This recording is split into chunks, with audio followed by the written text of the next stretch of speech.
Presiden Joko Widodo, Jokowi, menunjuk Ketua Umum Pro Jokowi Projo, Budi Aris Setiadi menjadi Menkominfo menggantikan ex-sekjen Partai Nasdem Johnny G. Plate yang terseret kasus korupsi BTS Kominfo. Nasdem mengungkapkan Ketua Umum Surya Paloh tidak menyodorkan nama ke Istana Kepresidenan soal pengganti Johnny Plate sebelum Budi Ari dilantik.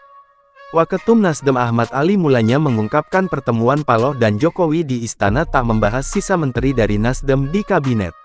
Lagi pula, menurutnya, Jokowi tak punya kewajiban untuk membicarakan itu dengan Paloh sebagai ketum parpol. Enggak lah, kalau itu, Presiden tidak punya kewajiban untuk membicarakan hal-hal seperti itu, kata Ali kepada Kamis tanggal 20 Juli tahun 2023. Ali mengungkit pihaknya juga tidak diminta menyodorkan nama pengganti Johnny usai dicopot karena terseret kasus korupsi. Oh, kemarin Nasdem tidak mengirimkan nama kan? Yang pasti bahwa Nasdem tidak mengirimkan nama ke istana tentang pergantian itu kan, ujar dia. Namun mantan ketua fraksi Nasdem DPR ini menegaskan pihaknya tak mempersoalkan hal tersebut karena reshuffle kabinet menjadi sepenuhnya kewenangan Presiden. Dia lalu menyinggung proses hukum yang dijalani Johnny nantinya harus diuji pula. Karena memang ya bagi kita itu adalah kewenangan Presiden. Kemudian proses hukum yang berjalan sekarang nanti akan kita uji, sebut dia. Sementara itu, anggota Komisi I DPR RI fraksi Nasdem Muhammad Farhan mewanti-wanti Budi Aris Setiadi terkait tugas baru yang diembannya sebagai Menkominfo. Farhan mengatakan Menkominfo memiliki tugas berat dalam pengelolaan dana implementasi UU tentang perlindungan data pribadi (PDP). Bagus-bagus, the biggest challenge tentang pengelolaan dana implementasi Undang-Undang Perlindungan Data Pribadi (PDP). Berat banget loh, itu ekspektasinya tinggi tapi implementasinya berat, kata Farhan ditemui terpisah di Jakarta Theater, Jakarta Pusat.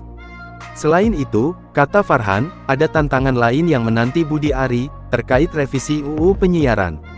Farhan mengaku tidak dapat menjamin revisi UU itu dapat selesai. Terakhir yang saya kurang yakin bisa selesai itu soal revisi UU Penyiaran, karena di UU Penyiaran yang baru nanti kita akan bicara soal definisi penyiaran yang ujungnya nanti masuk ke pengumpulan data, jelasnya. Dia menjelaskan jika Menkominfo baru berencana untuk membuat tim pengawasan media sosial. Dia pun mengingatkan untuk tidak terjebak pada masalah TikTok saja, tetapi juga media sosial lain. Artinya bagaimana nanti dalam setahun terakhir ini bisa menjawab tantangan soal perkembangan teknologi yang kita tunggu-tunggu itu memberikan manfaat dan rasa aman kepada semua orang, jelasnya. Namun, dia menuturkan jika Presiden Jokowi meyakini Budi Ari dapat mengatasi tantangan itu, dia pun akan turut meyakininya. Sebab, dia menyebut menteri merupakan perpanjangan tangan dari Presiden. Kalau Presiden yakin, saya yakin. Kan Menkominfo baru dianggap perpanjangan tangan untuk cawe. Semua menteri perpanjangan tangan Jokowi, itu mah sudah pasti, tuturnya.